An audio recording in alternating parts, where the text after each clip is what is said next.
पुस्तकाचे नाव नाट्यछटा. गोष्टीचे नाव आम्हालाही जगू द्या हो. लेखक राजेंद्र कुलकर्णी.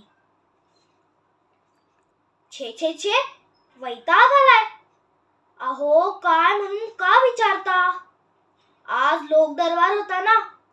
प्रत्येकाच्या तक्रारी ऐकून व प्रत्येकाला तोंड देऊन नाकी दम आलाय. नको तो लोक दरबार आणि नको ते राजेपण. काय म्हणता? मी कोण? माझी ओळख? अहो, मला नाही ओळखलत. अहो, मला हा पुरा महाराष्ट्र, पुरा देश, नवे नवे अख्ख्या जगात माझी ओळख आहे. पण म्हटले तर तसा मी दुर्लक्षितही आहे. अहो, काय म्हणून काय विचारता? खालपासून वरपर्यंत आमचे मंत्री आहेत. पण आमची समस्या, आमचे प्रश्न कोणी मांडत नाही.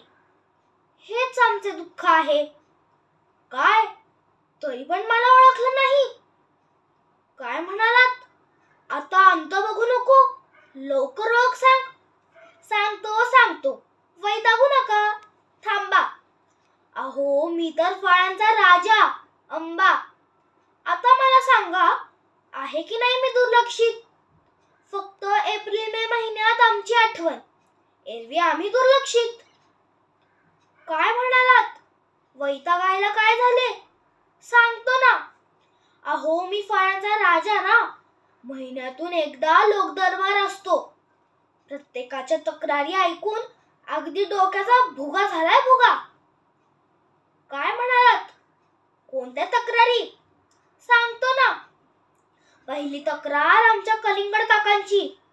ते म्हणाले, रोज भर दिवसा भर बाजारात आमच्यात सुराख बसला जातो.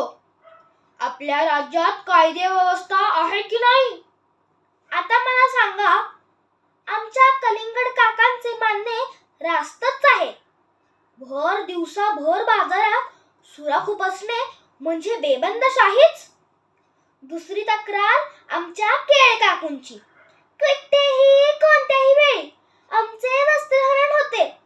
बाई बाई बाई, लाजाबरू राज्यात आहे की नाही? आम्हाला संरक्षण आहे की नाही?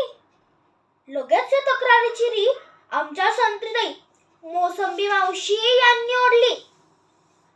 आमचे सुद्धा वस्त्रहरण होते. आम्हीही निषेध करतो व मनुष्य जातीबद्दल मुर्दाबादच्या घोषणा देखील दिल्या. पुढची तक्रार काकडीताईंची. आमची तर कायम सालपट काढली जातात. आम्हाला कायम सोलपटले जाते. एवढ्यावर या मनुष्य जातीचं समाधान होत नाही म्हणून की काय, सालपट काढून वर मीठ चोळतात. हे म्हणजे जखमेवर मीठ चोळल्यासारखं आहे की नाही?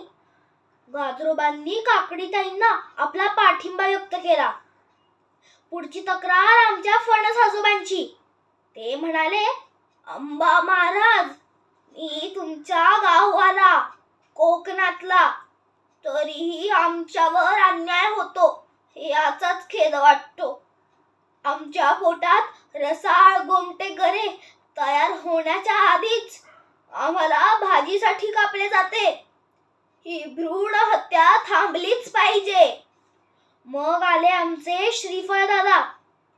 त्यांची तक्रार तर डोकं सुन्न करणारी होती.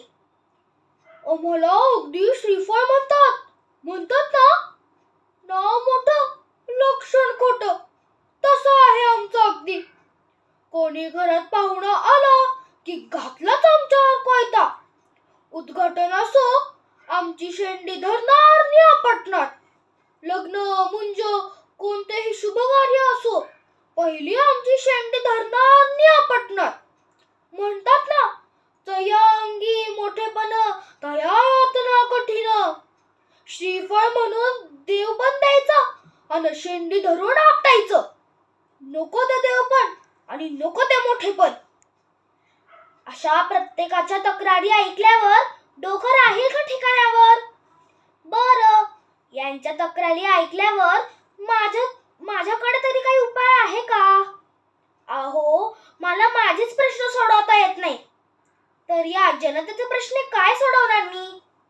काय काय म्हणता? माझी समस्या कोणती? अहो, एप्रिल मे महिन्यात तर आमची रोज पिळवणूक चालते.